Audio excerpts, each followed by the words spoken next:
Izuku Midoriya and his journey would truly start when he was only 4 years old. He'd be at the hospital or at the doctor's, and the doctor would tell him that his quirk seems to be interesting, something they haven't seen much of, but it seems like he has an affinity with so many different things, affinities with various different elements and affinities with various different abilities, and it seems as if he has the ability to create magic on a actual playing field, and it seems as if he has various amounts of it, various different versions of it, and it seems odd to think about, but he might be limitless in terms of power, limitless in terms of what he can do with his quirk. And he tells him to kind of keep things simple to start off with. Think about things that are very basic. Think about fire, think about ice, think about water, think about wind, all of these things. Think about these things and keep it simple for yourself, because when you're starting out, it's going to be very confusing. Everything that is going to happen to Izuku is going to be very confusing. So he's telling him to keep it somewhat simple so that he doesn't get overwhelmed by everything he possibly can do. So at the end of the day, he's going to kind of he wants Izuku to take things slow. Don't go insane and try to do some crazy magical ability and get yourself hurt.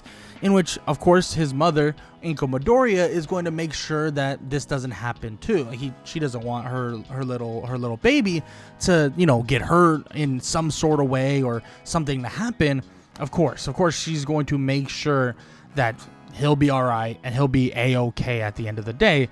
That's exactly what they're going to be doing, exactly what they're going to make sure of throughout this time.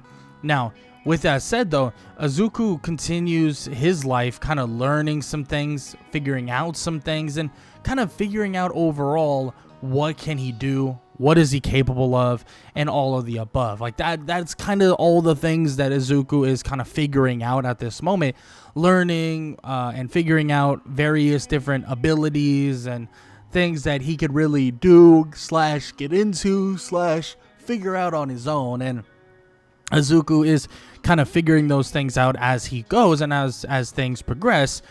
And as all this is happening, as Izuku is actually starting to learn how to utilize his various versions of magic, this frost-like magic, this fire-like magic, and even this storm-like magic, and it includes like lightning, ice, and fire, of course, all three respectively.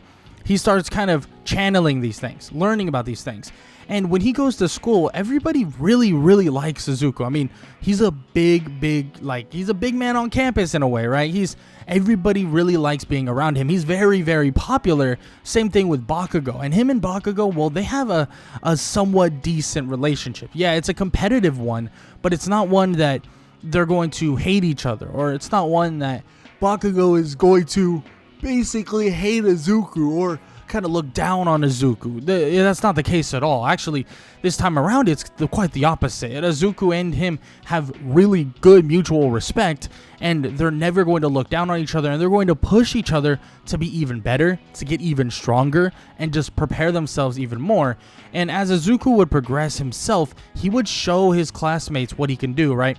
He's able to create fire with his, like at a snap of his fingers, right? Show off some inferno-like magic, right? And then on top of that, he kind of can start chanting these this kind of language that he basically he learned about and came up with, that basically grows the fire stronger. He can essentially utilize the fire in various different ways and even place the fire on different things and make it hurt or make it not hurt at all. But on top of that, there's so much more he can do. I mean, he has something he calls a frost sigil that allows him to kind of freeze anything. Basically, he touches while utilizing a glyph of some sort. So he's able to kind of summon these ice walls, some icy like winds, and freezing kind of things faster when he casts it with his hands. And all of these things kind of add up. I mean, the frost, the fire, and then even the storm, where he's able to basically summon lightning and utilize or even store this like electricity in everyday rings. But of course, rings and stuff like that for him are like magical rings, or like magical runes in a way that can store this energy and even store like the power of lightning. And that's something he does on a day-to-day basis, making sure that he has that power kind of in his arsenal. And as he goes about middle school, and as he progresses through middle school, eventually that last day would show up. That last day would come, and he would be, listening to his teacher. His teacher would say yada yada yada. He knows that everybody wants to be a hero, and Izuku and Bakugo are trying to get into UA, and that is obviously the case. But there's not much else that happens there outside of when he leaves. He still is faced with the sludge villain, and this gives him an opportunity to try out his powers in general. And for starters, he immediately kind of puts a ice wall up that the sludge villain just slams into.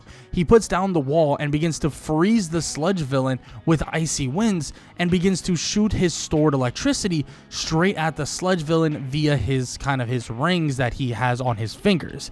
He stores quite a bit of them, so he has quite a bit of power kind of stored up in those rings, and he continues to kind of launch the power, the lightning at the sludge villain, and the sludge villain is getting torn to shreds. I mean, getting absolutely torn to shreds.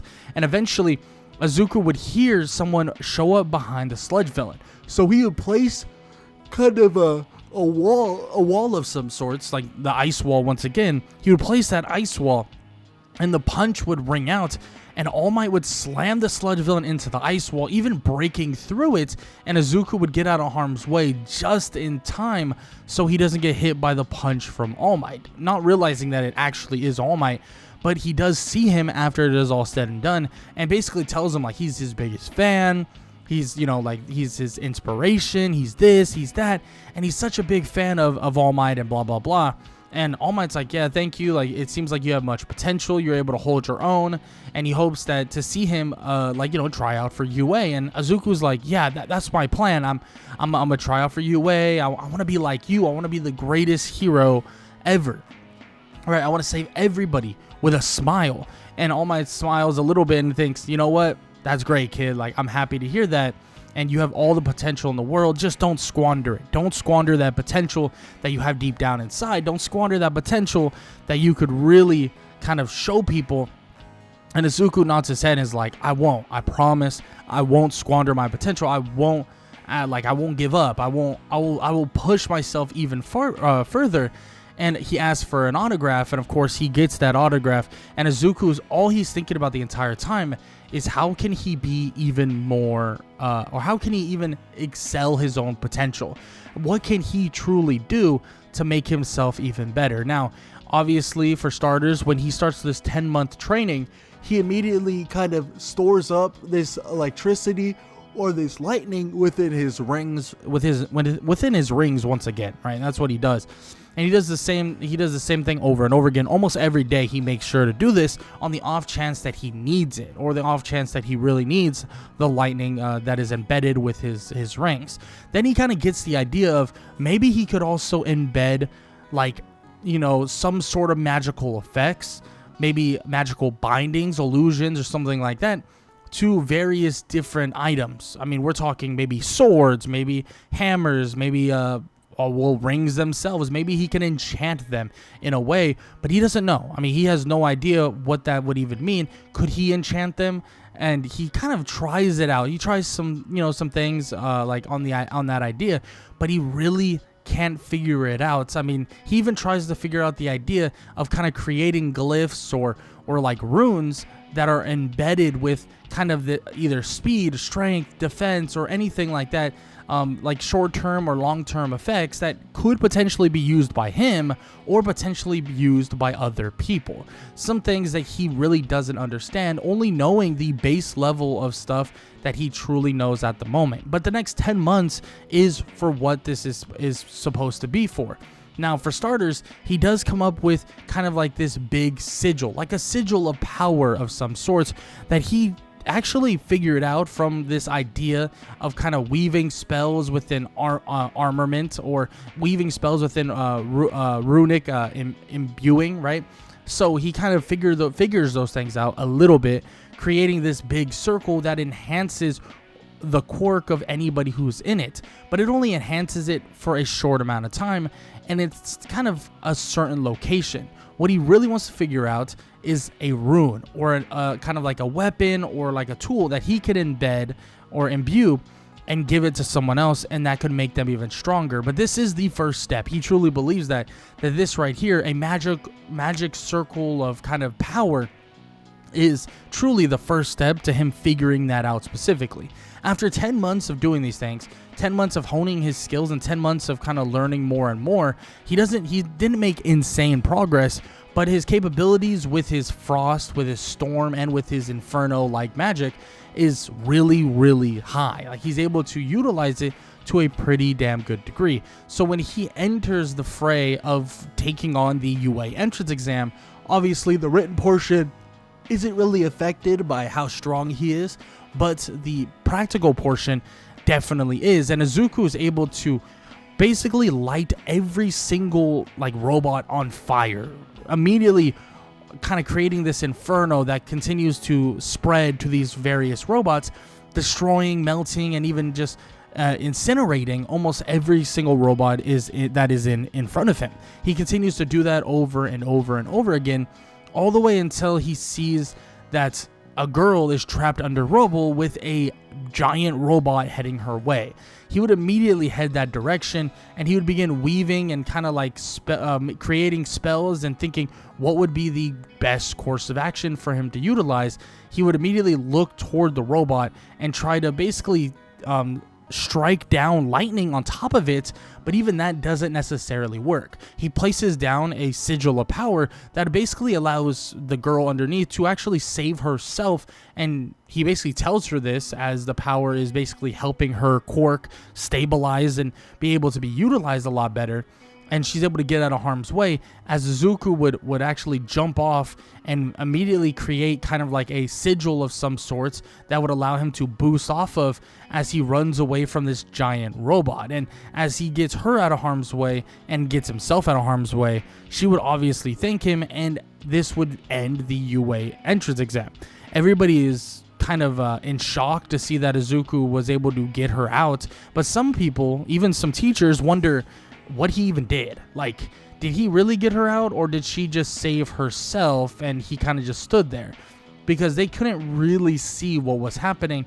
They really couldn't understand. But Aizawa would jump in to confirm. He would confirm to the teachers and everybody else that is, well, with him watching, saying that the kid created some sort of magical, like, you know, circle of some sorts that granted the other girl, or the girl herself, the power to actually save herself. So yes, that was Izuku's kind of way of winning, and that was Izuku's kind of way to help her out of harm's way.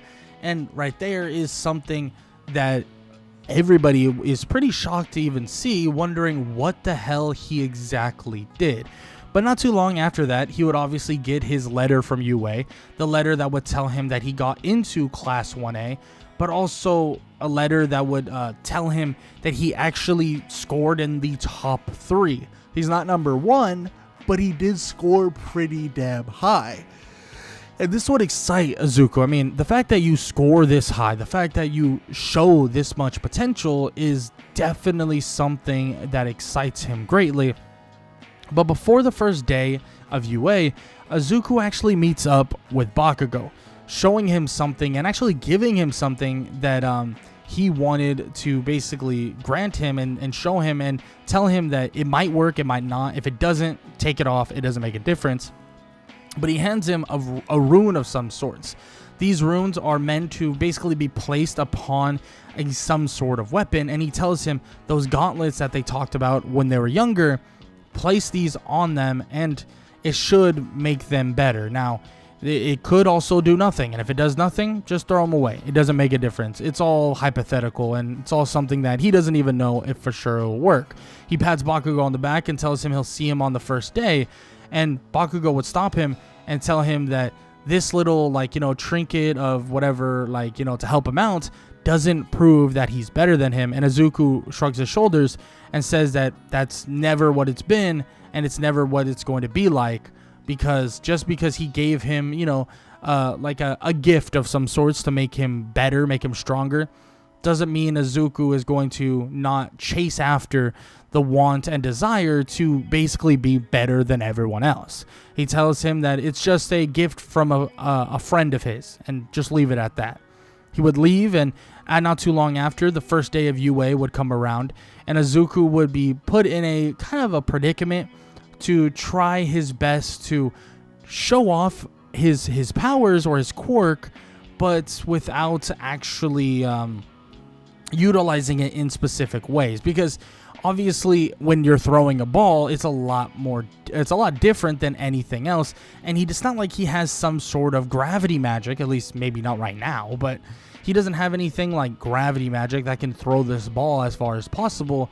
Especially after seeing Bakugo throw it as far as he did, he wants to kind of show off, but he doesn't know what to do. So he decides to create his sigil of power. He decides to kind of utilize something, right, a little bit extra, to put a little bit of extra like oomph on it, at least on the fly or on the throw. And he even kind of tries to create something that would be like a magical circle that would allow, him to launch the ball further throughout the air, or make the ball float / make him float. Like, that is something he's done before, and he chucks the ball as far as possible, but it definitely doesn't go as far as the way Bakugo threw it, or as far as Bakugo threw it in the first place. And yes, he's like, damn, like, I wish I would have thrown it further, but it doesn't change the fact that he did pretty good. I mean, it's not like he didn't do, or he did bad by any means. Throwing the ball pretty far itself, especially without any inherent advantage, I mean, it's pretty damn impressive. And when we start talking about and going on to, like, his speed, his overall strength and various other things, he scores pretty high, like at least in the top 5, bare minimum the top 10. But of course, he doesn't really pop off the page like some of these other people may. Right? He doesn't pop off the page the way some of these other people may pop off the page, because of how well or how good they are at one thing, or how good they are at two things. These are the type of things that Izuku is thinking about, but still, he shows off his capabilities. He shows off what he's capable of, and he really gives everybody a decent run for their money. And let's just say everyone's kind of in awe of Izuku, even though he didn't get like some insane scores like overall. He still did extremely well, and he still kind of showed off like that he is really, really capable of so much, and he's really capable of kind of doing everything to a high degree. Now, after it is all said and done, after they're done with the quirk assessment and all that stuff, obviously Aizawa was like, yeah, no one's getting expelled, don't worry about all that, like yada yada yada. And of course, this would lead them to kind of pushing the eventual like next training session, which would obviously be with All Might with the whole bomb and the heroes and this and that. And honestly, this is kind of perfect for Izuku to really show off what he can do, because when Izuku and Ochako team up to go against Bakugo and Tenya Ida, his first idea to basically touch the bomb is to grab the bomb or touch the bomb without even like any interaction, without any kind of messing with the other heroes or even messing with Tenya or Bakugo. So what does he do? Well, he utilizes some of that electricity he has to overload kind of the electrical things inside the building, knocking out all the lights and stuff like that. And then he utilizes a powered up Ochako quirk or gravity quirk to kind of have them kind of move around and kind of utilize his own quirk to kind of make his ability to make kind of steps in the air, or an ability to kind of make it so that he has like this magical circle creation that allows him to either float or kind of helps him not go all the way to the sky with Ochako's quirk. And eventually they do come across where the bomb is. They would immediately go through that window with his quirk, or part of his quirk, and that would be burning the window, literally in like Inferno, snapping his fingers. He's able to immediately burn a hole through the window, shattering the glass, and then they would walk through, touch the bomb, and Tenya wouldn't even be able to react in time to stop them from doing so. After this is all said and done, yes, Bakugo is pissed, yes, Bakugo is annoyed, but he knows that Izuku and this, like his powers, his quirk, this is where he thrives. This is where Izuku Midoriya thrives and gets better and all this stuff.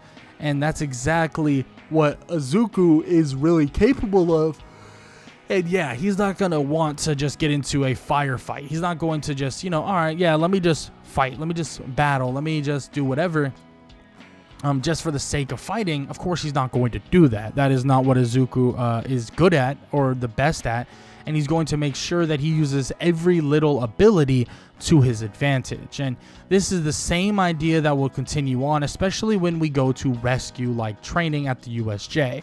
Because the USJ, it's going to be a perfect time for Izuku to kind of show off.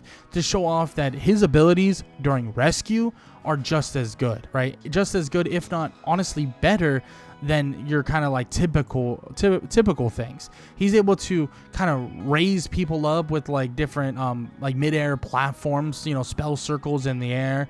He's able to use sigil of powers to help his team be stronger and this and that.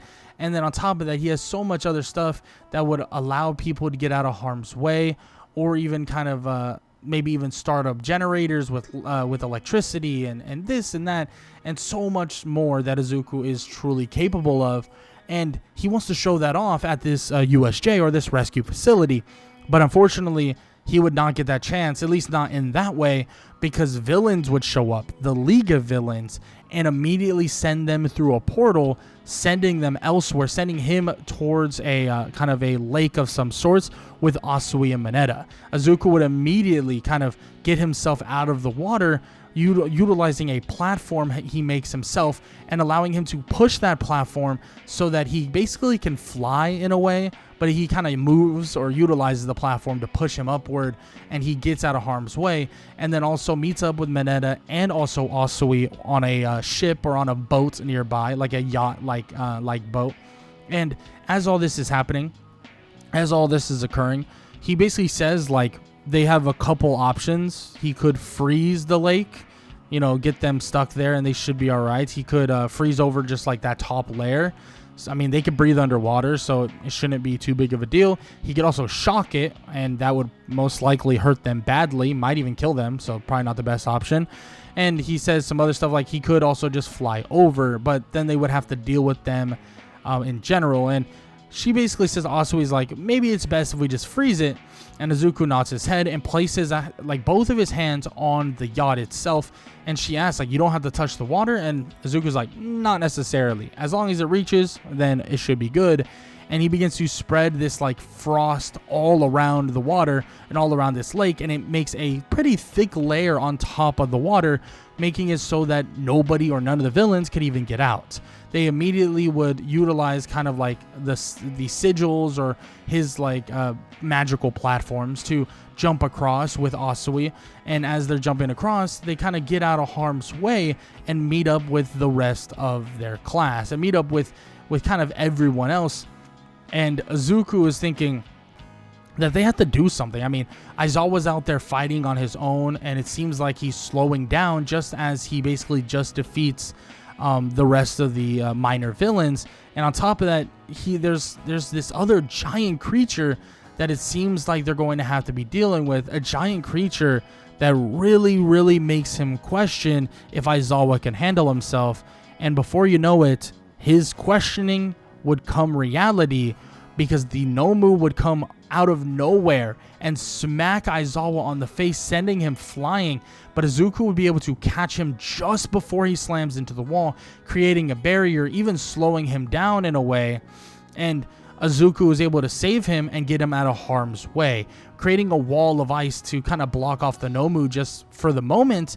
And he would then kind of create some sort of magical power, a circle as well, a sigil of power, and also kind of like an enchantment or kind of like a spell weaving magical effect that heals Aizawa just a little bit. Aizawa is just healed enough to where he could definitely utilize his quirk within the sigil of power, but he can't really like go and fight the way he was fighting. But utilizing his quirk should be just good enough, in which Izuku kind of holds off not only the Nomu, but also holds off Shigaraki and Kurogiri just with various spells. I mean, he's utilizing them in a more defensive way, not like an offensive way, creating fire, explosions, and even ice and stuff like that, icy winds to slow down the battlefield. And eventually he kind of slows things down to the point where they can't really do anything effectively. And eventually Izuku would see the one person they've been waiting for show up, and that is All Might. All Might shows up with an absolute will to win, and he begins to clash with the Nomu. Luckily, Aizawa is still good to go in terms of canceling the quirk of Shigaraki and these other people, so he's able to handle that for the most part. And luckily, some other students and stuff like that are there to fend off Shigaraki and also Kurogiri, so that All Might has a fight with that Nomu by himself.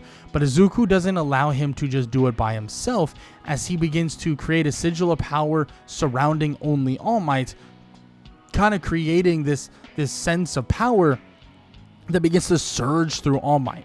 All Might is in shock to feel that his power is growing and getting better and stronger, leading to him actually defeating the Nomu a lot quicker than normal, and even putting him down to the point where like he's completely gone. Like the Nomu is obliterated, and Shigaraki is in complete and utter shock and is about to tell Kurogiri to get them out of there, but he sees that he's now basically covered in ice almost, or is getting covered in ice, and well, it seems as if Bakugo is there on top of Kurogiri, and Kurogiri is unable to actually utilize his own quirk, and he's in shock, like, wait, what's going on? Like, what's happening? And it's all because of the runes. The runes that are within the gauntlets of Bakugo, the gauntlets that he actually brought along because he felt like you never know, this could be important and could be useful in this scenario. He brought them along for a reason. And that's the truth, because the runes that Izuku put in there are affecting the quirk of Kurogiri and are making it so he no longer can even utilize the quirk that he's trying to basically use. And right here is something that Izuku is like in shock about, that he thinks that he didn't know it was going to work that good. I mean, it was just all hypothetical, but luckily enough, it definitely did.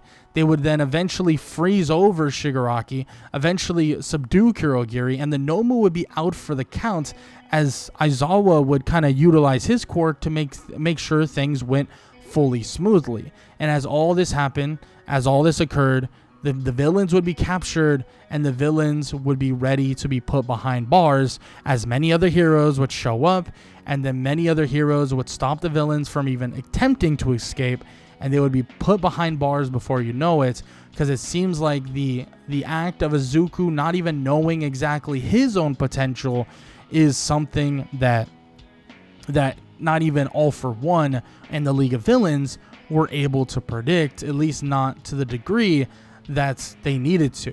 Because at the end of the day, when you were given a kind of sheet of what these quirks somewhat do, and you just hear that someone has a magic quirk, you don't really think that he can do certain things or do the things that he eventually showed off or showed everyone that he could do. And he continues to show his capabilities, especially as they enter the UA Sports Festival. And the UA Sports Festival is a time to really give off every little bit, every tidbit that you are capable of. Every tiny inch that you can climb, show it here so that everybody can watch in awe.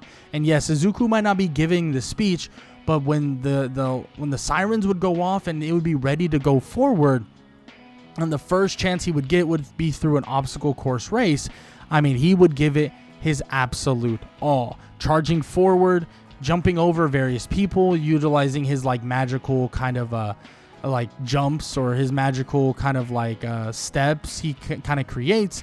And as he kind of gets ahead of the curve in terms of that, he kind of gets pretty high up there in a rank in the obstacle course race. He doesn't get number 1, but he does get like number, top 3, top 5 pretty easily.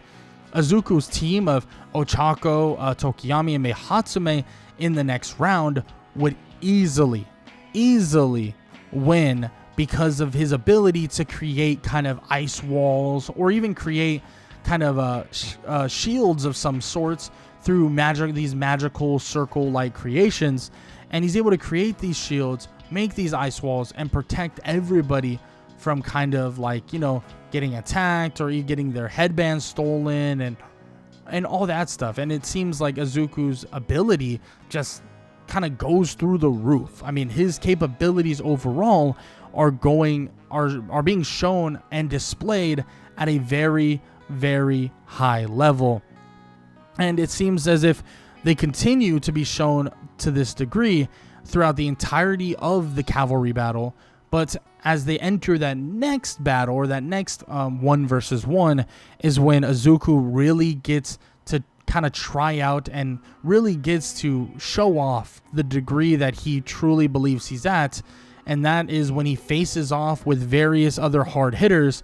But before he faces off with any of them, he faces off with Hitoshi Shinso and a quirk that would surprise him and almost get him eliminated. He would be completely brainwashed to walk off, but luckily he created magical kind of like a magical steps or magical blocks of some sorts that allows him to basically kind of stay put, right? Allows him to stay good and stay ready and stay whatever the entire time, and stay kind of from actually touching the outside. And luckily enough, he's able to do that, and he's able to stay away from actually touching the ground. So when his magical kind of magical circles keep him from doing so, Shinso doesn't know what to do. He goes to try to push Izuku off, but this would wake him up, and he would then counterattack. Izuku immediately would freeze the ground that Shinso is standing on, and he would essentially slide him directly off, and even send him flying with a kind of with any kind of power he possibly can, utilizing even a magical like shield in a way, like just a circle, like a magical circle, pushing him directly off. And as Shinso gets pushed off and then lands on the ground, he's obviously disappointed, but Izuku says himself that he got very lucky, that he prepared himself, right? He had more things prepared and like potentially ready for an eventual kind of like, mistake by himself. And he obviously did not want a mistake, and that's exactly what Izuku prepared for. He prepared for the idea that he would make a mistake, and this would set him up for another fight, a fight against Shoto Todoroki. And this right here would be an interesting one, where they go clash and 1-for-1, and they go basically clashing against each other.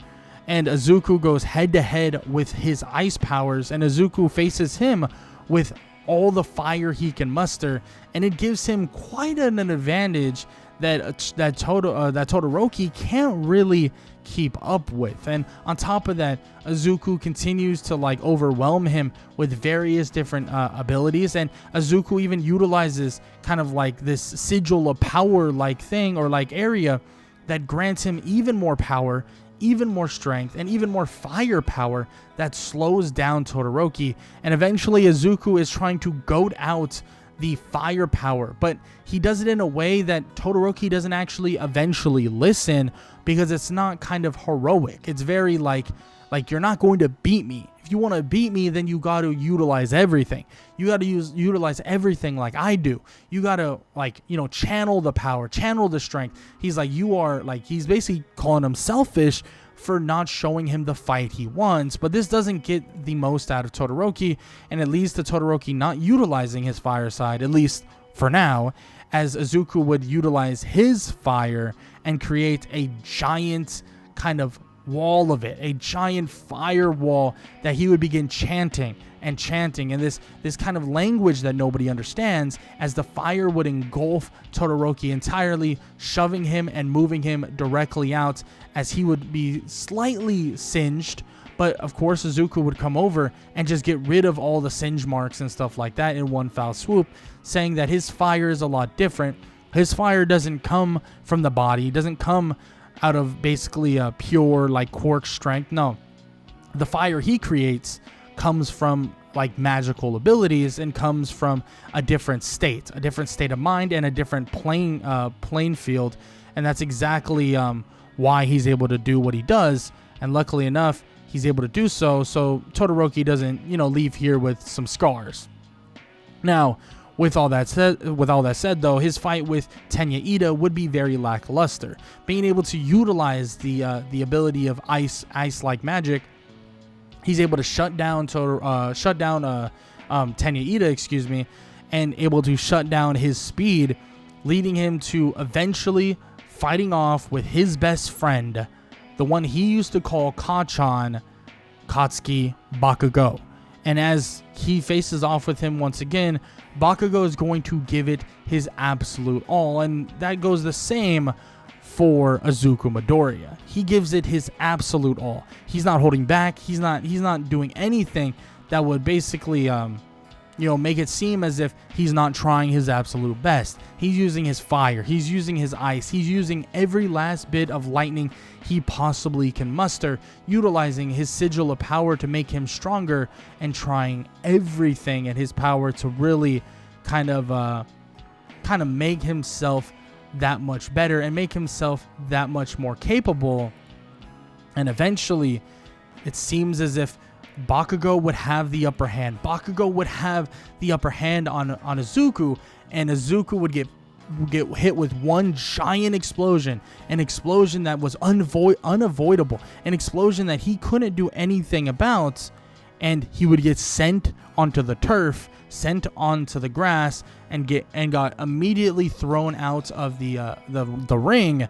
And Izuku, well, he would lay there looking at Bakugo, looking up at him, and Bakugo would stand toward the edge and laugh at him, saying that he did it. He proved to him that he's the best.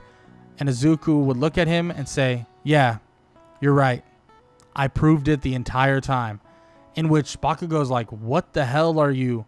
And he looks at Izuku and he would disappear. That version, or that person that was on the ground, wasn't Izuku. The one the really Izuku is still standing in the ring and pushes Bakugo directly out. And the entire audience, the teachers and everybody watching, that's what they saw.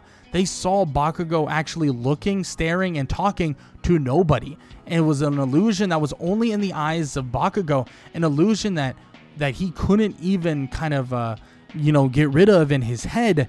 And he can't believe that he got tricked. He can't believe that just happened.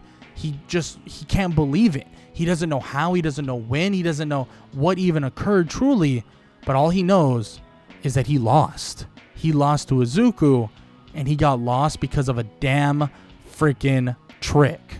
And this would lead to Izuku standing on top, Izuku being the number one in the first years, and obviously winning the UA Sports Festival, and everybody cheers his name. And Bakugo, well, he's pretty pissed, but at least he has that respect for Izuku. And yes, it's going to be hard to swallow the idea that he got second place, but at the same time, he knows that Izuku is very, very capable. So if he's going to lose to anybody, he guesses losing to him ain't so bad. But with that said, Izuku would have some other choices to get into very, very soon. And those choices would definitely include his future agency that he wants to go work with, and his future agency that he would do for his internship. Now, he has some choices, some interesting choices, but none of them really jump off the page. He doesn't have the fame, the fortune that someone like Todoroki has. And a lot of the people that were watching, it's hard to tell what he's doing. It's very confusing. They don't really understand exactly what Izuku is capable of. But at the same time, Izuku still wants a chance to work with the best. And before you know it, he would get that opportunity, an opportunity to actually work with one of the best, and that would be Best Jeanist. And yes, it's a high-ranking hero. Yes, it's this, it's that. Funny enough, he would actually go and work with Bakugo as well, being that Bakugo actually made this choice. Bakugo decided to go work with Best Jeanist as well, and they both learned some very, very good, very, very interesting aspects of hero work that they truly needed to learn. And that's exactly what they're capable, exactly what they're going to do, and exactly what basically they wanted to get into. And with Izuku there, Bakugo's a little bit more tame, a little bit more understanding, and figures things out a lot better, learning, training, and so much more, feeding off each other. And Best Jeanist, there's a reason why he invited both of them, because he believed that both of them being friends and rivals will make them that much better. And he explains to Izuku various ways he could help outside of just being a strong hero, outside of his typical storm, frost, and inferno-like magic that he's showing off. He showed off his illusions. He's sure that he can do so much more. Maybe there's spell weaving in there that he can do, and he even explains to Best Jeanist that yeah, he can make enchantments and do things like that, in which Best Jeanist is thinking, good, that's what he wants to hear. Be creative, because it seems like your quirk is only bound by your creativity, and it will only stop when you stop thinking of how to get better, how to get stronger, and how to be more capable. And that's all of what Best Jeanist really drags on with him and really shows him and tells him so much. And he says that sometimes you aren't going to be the focal point, but sometimes when others are the focal point, you're the reason why they are. In which he tells him this, obviously with Bakugo not there, because Bakugo would absolutely lose his shit if he heard him say that. But that's the truth. And Izuku believes that to be the case 100% now, hearing it from Best Jeanist, and believes it to be the case in general now. And of course, this helps Izuku really understand, really realize so much more, really realize everything that he possibly can do, and realize everything that he's truly capable of. And after it all is said and done, after everything is continuously going in the direction of Izuku and Bakugo, and the training continues to kind of amp up, unfortunately it's cut short. And the reason why it is cut short is saddening. A sad moment for UA, and a sad moment for heroes and teachers alike. The sad moment would be that Tenya Ida would be killed during an internship, and it would send everybody from UA back to their classrooms in a huff, and then send them back into their classrooms with pure silence. They would sit there knowing there was more to do, and Aizawa would even cut through the silence before you know it and tell them that he's sad too. They all should be. But this shouldn't be a reason why they quit. This should be a reason why they push even harder. And that right there gets them awake enough, and basically they tell them, or tells all of them, that they should follow where Tenya Ida made mistakes. They should hold it tightly and make sure they don't make those same mistakes, and hold it tightly and make sure that they can really kind of bring the name of Tenya to the outlook of being a hero. Just because he can no longer be that hero, they can all still hold his name tightly and become the hero themselves. So he tells them to wipe the tears, mourn for the day, but train the next and prepare for the very next day, being that the very next day they would be going into their final exams, the final exams that would include so much more, the final exams that would include obviously a written portion, but a practical that they will truly never forget, especially when Izuku and Bakugo, the best of friends and rivals alike, would take on the #1 hero, All Might. Izuku Midoriya and Katsuki Bakugo. They're going to face off with All Might, and it's going to be one for the ages. Because honestly, Izuku is not your typical hero, and it's pretty obvious that he's not. I mean, he scores pretty high in a lot of different regards, but when you face someone like, well, All Might, you have to get creative. You have to really think outside the box, and luckily enough, Izuku is one hell of a person at thinking outside the box, because immediately they start overwhelming All Might with various different spells, different aspects of Bakugo's quirk, and even showing that Bakugo is able to utilize his explosions, and it begins creating various different elements, elemental effects that spread throughout the entirety of All Might, or at least on his body. And this would shock All Might. All Might would be at a loss for words, thinking he has no idea how these kids are doing this or what's even freaking going on, but they're freaking doing it. And he doesn't know exactly what's happening, but he's pretty damn impressed, to say the least. But in all honesty, there is no one-for-one easy fight against All Might, and they're giving it their absolute all to try to defeat him. But before you know it, Izuku would get an odd feeling and would begin sensing something on All Might himself, a weak spot that seems to be there or has been there for a very long time. So in one foul swoop, Izuku decides to basically get them out of there, get them out of this situation, and Bakugo wouldn't be too happy about this, because he would basically show this mist cloud, a mist cloud that would show some sort of an illusion that would eventually lead to him and Bakugo getting out and, well, quote-unquote, escaping from the area. Bakugo would be pissed at Izuku, yelling at him, saying, "What the hell are you doing? What's going on? Why did you not let me fight him?" In which Izuku would tell him that he has his reasonings and he wanted to get him out of here, and he knows that he ain't gonna be happy about it, but All Might had some sort of injury, something that he didn't want to exploit and something he didn't want to hurt All Might with. And Bakugo hears this and thinks, you know what, fine, whatever, I'll take your word for it, I'll make sure to take your word for it and all that stuff. But of course, he's still pretty mad. Like, he wanted to take on All Might mano on mano, kind of like face off with him and give it his all, but of course that they still pass, so luckily enough they don't have that much to complain about. But still, he wanted to face All Might, the greatest hero ever, one-on-one, but of course did not get that opportunity to fully do so. But luckily they still pass, and they head on to the forest training camp, which the forest training camp is a pretty simple one. I mean, they don't really have anything too eventful go on.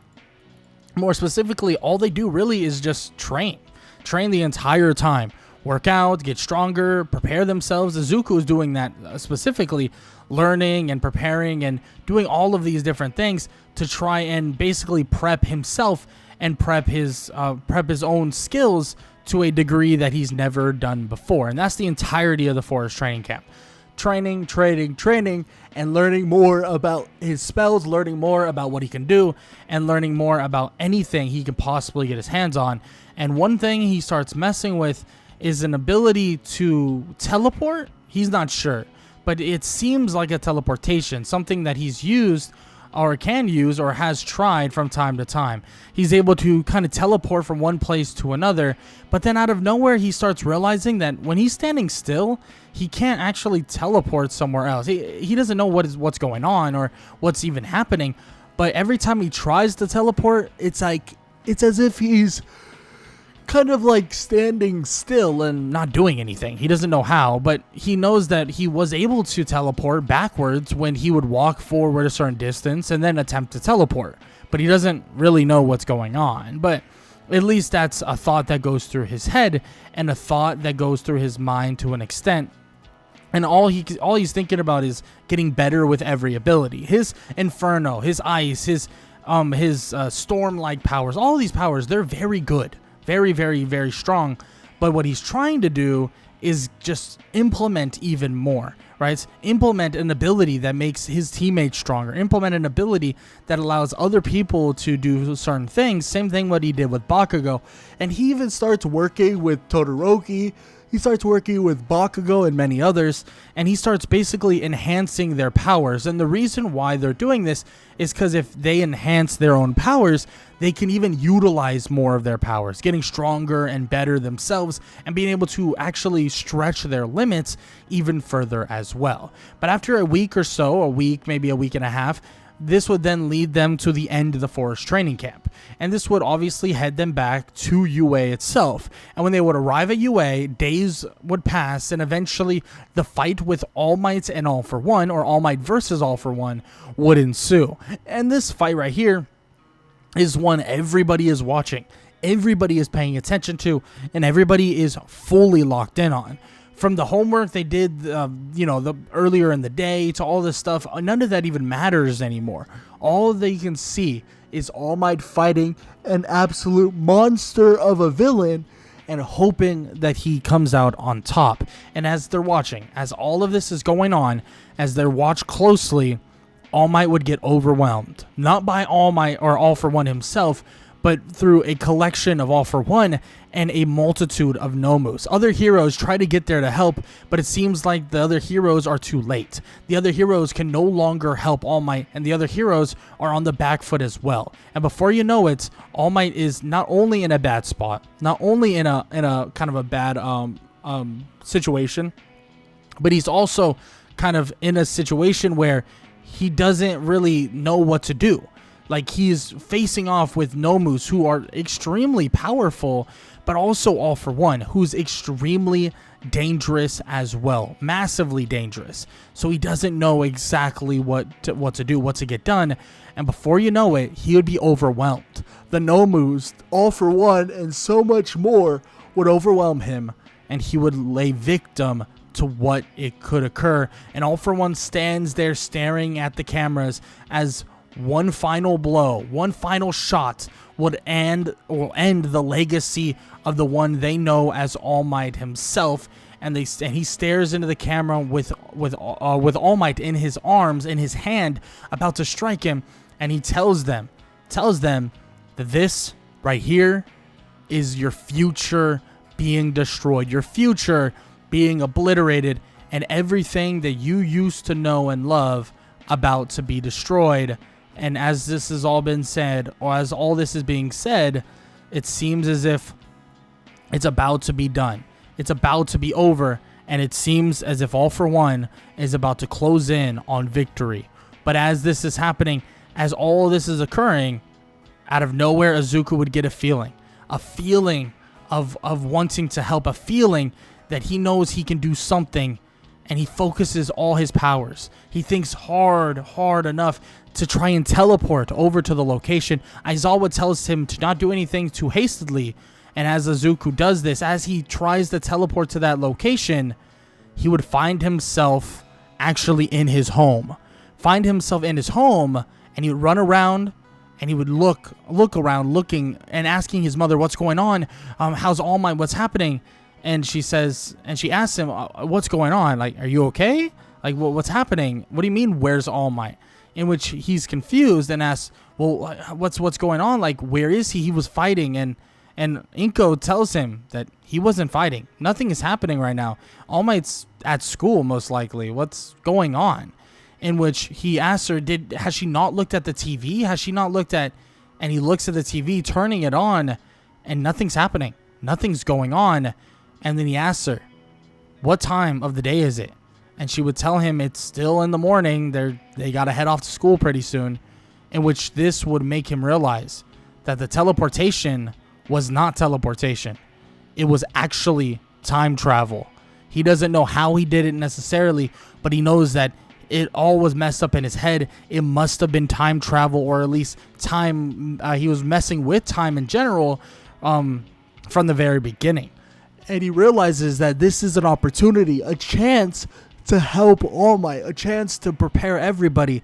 And he immediately goes in and tells Aizawa what happened, what occurred, and what's going on, and what's going to happen. That All Might's going to be overwhelmed, and they need to be prepared to help him. And Izuku tells him that he can help All Might without actually being there to help him. And he promises that.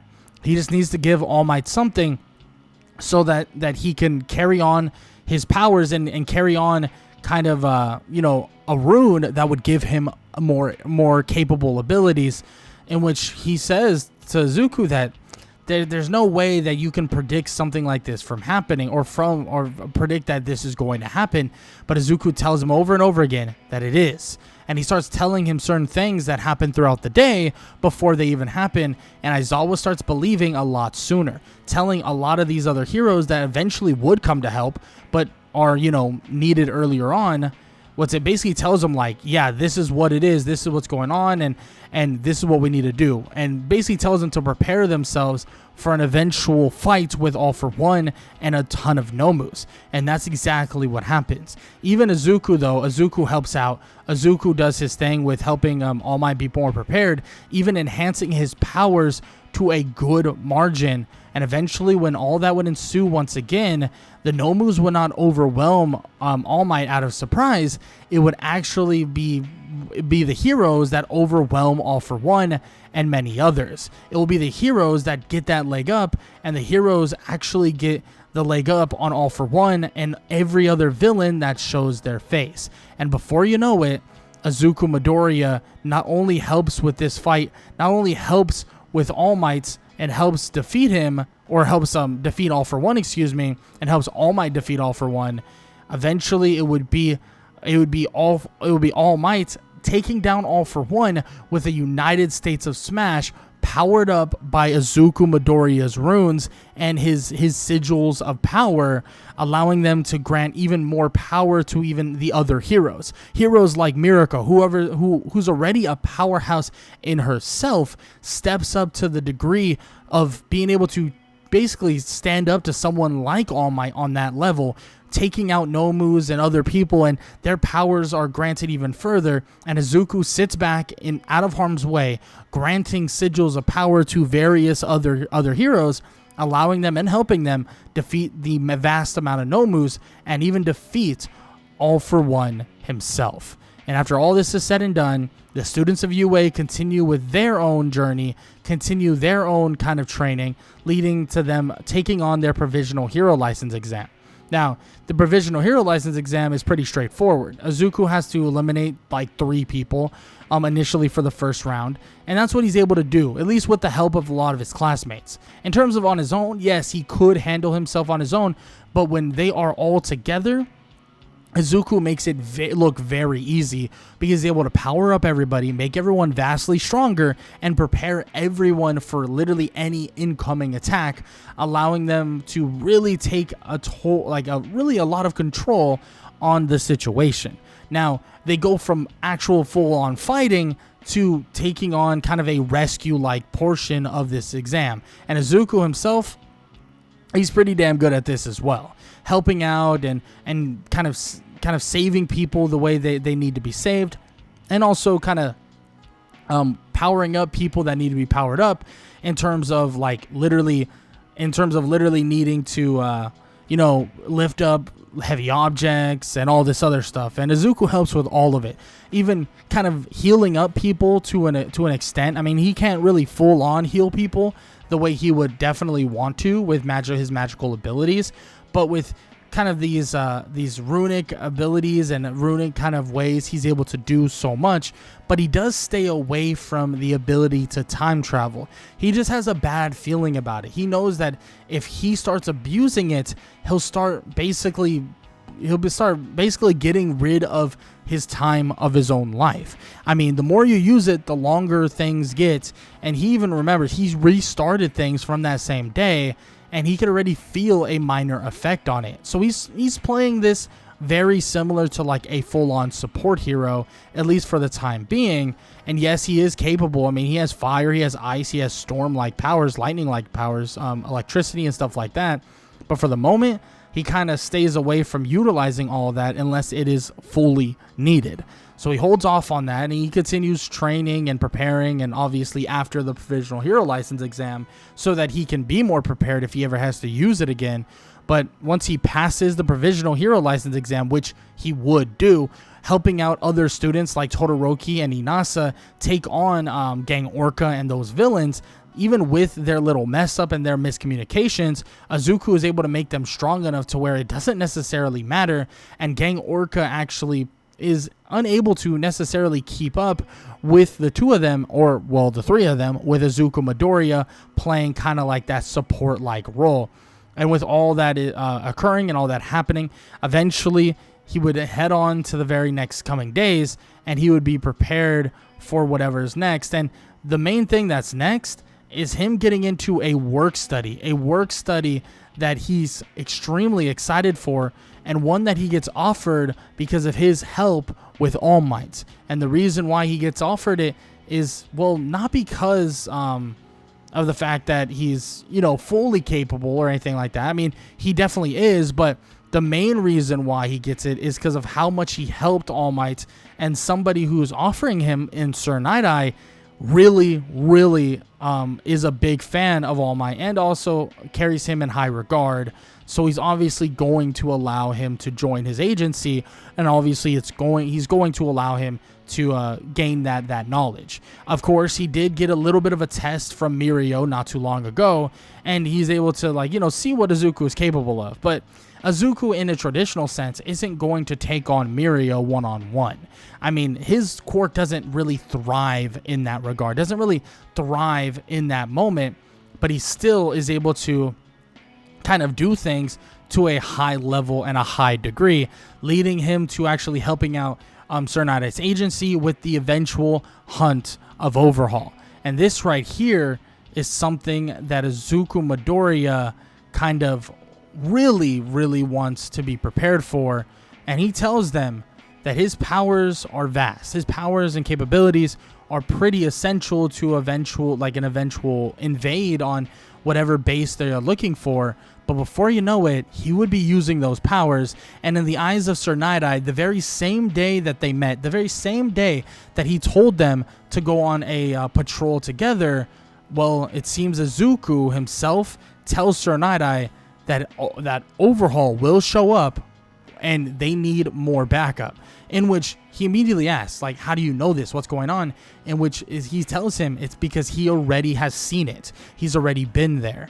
Which we flash forward to see that Izuku has literally seen this already. He has gone through the moments and gone through that specific moment and was debating with himself. Does he allow Overhaul to leave, or does he basically try to fight him now? In which this would lead them to basically coming to the conclusion of knowing where Overhaul is. And Izuku tells them that he believes that it's not an option to just let him go. They should be more prepared and be prepared to take him down instantly, and then hunt down the information of where the Shihazaikai base is elsewhere. In which he asks Izuku, couldn't you just let him go and then find where the base is yourself, and then eventually, come back and do the same thing? In which Izuku looks at him oddly, and before you know it, that's exactly what Izuku ends up doing. But it does tire him out quite a bit, and he tells Sir Night-Eye, obviously, the whole situation and the whole idea before he even brings up that idea. Obviously, time travel is a little iffy, but of course, that is kind of what would happen. He would tell Sir Night-Eye of what's going to occur, what is going to happen, where the Shihazaikai base is, and then eventually, they also send a ton of heroes and a lot of preparation to shut down Overhaul. And that's exactly what they do, saving Eri in one foul swoop. And then eventually, with the help of Izuku and Mirio and many others, they're able to take down the entirety of the Shihazaikai base very easily. Very easily. There's really no sweat involved with taking down the base, especially with no Overhaul, and Izuku powering up and preparing so many other heroes that could truly help. And that right there is far more for their preparation. And with All For One, with Overhaul, and with all these other villains literally behind bars and already handled, and the Shihazaikai base completely and utterly handled as well, Izuku is able to go back to his normal school-like preparations and his normal day-to-day trainings. And that would include Class 1A versus Class 1B, in which Izuku shows how much his individual magic power can really do, but also how much he can really support his team. His team of Mineta, Ochako, and Mina. It's crazy to see that Izuku is able to basically elevate their quirks to another level. Mineta's sticky balls, well, no weird stuff with that, but they're a lot better. They're a lot stronger. Same thing with Mina's acid. Same thing with Ochako's ability to utilize her gravity. It's kind of like a crutch in a way. It makes you think that, you don't need to train because Izuku is able to enhance you so much. But at the same time, if you train and then you get enhanced, you would be even more powerful. And this right here, they would feel the effects of this specifically. And even Monoma would try to take control of Izuku's powers and learn them on the fly. But before you know it, his entire stamina, like everything, his entire body would feel like complete garbage. Like he would feel like he's tired, exhausted, and his stamina would be depleted in a matter of a split second. And Izuku kind of tells him, like, yeah, about that. When he first started learning how to do all this stuff, it was definitely not easy. So somebody just trying to pick it up, it's definitely not going to be a simple thing. In which, of course, he's like, I hate you so much. And this leads to, obviously, his class being the victor. And Izuku and many others continue their kind of normal scheduled training and all of these things until eventually they find a giant creature known as Gigantomachia, in which Izuku would be a big component in trying to keep him where he is. They don't have much time because they believe that an eventual prison break attempt would ensue, but luckily enough, they're able to, shut down Gigantomachia and shut down kind of his capabilities by allowing Izuku to have free reign with his magical abilities and really put him in a prison of some sorts that can keep him at bay. And then with the help of, support heroes like Meihatsume and many others, they're able to shut down that location and shut down anything that could ensue with it. And before you know it, the students have literally solved so many issues that other heroes took so long to kind of deal with themselves, leading to them, obviously, and smoothly going into their second years of UA High School, ensuing in more training, more kind of work with their work studies, and felling various other villains that need to be taken down. And Izuku becomes a household name with a vast amount of agencies. And after his second and third year of UA High School, quickly, before you know it, he would be in the name and in the status of one of the top heroes or top up-and-coming heroes, being that he is a part of the big three with Todoroki and Bakugo by his side. But everybody knows that Izuku's abilities himself give not only the heroes that stand next to him such an advantage, but also gives himself an advantage as long as he continues to progress himself in a more powerful manner. But nonetheless, not only is he on the trajectory of becoming one of the best heroes, but he's on the trajectory of becoming one of the greatest literal support heroes to ever exist. And as he becomes a full-fledged hero, everybody really, really wants to get him on their side, aka wants to basically have Izuku in their agency as well. And before you know it, he would be called up to be, the hero he knows he can be, and he would start his climb to becoming the greatest hero alive a lot sooner than he would have in the original story of My Hero Academia. But with all that said, I hope you enjoyed. And if you did, please show some love. Leave a like, leave a sub, and leave a comment down below. All that good stuff. I hope you guys enjoyed the video, and I hope all y'all have an amazing day. Later.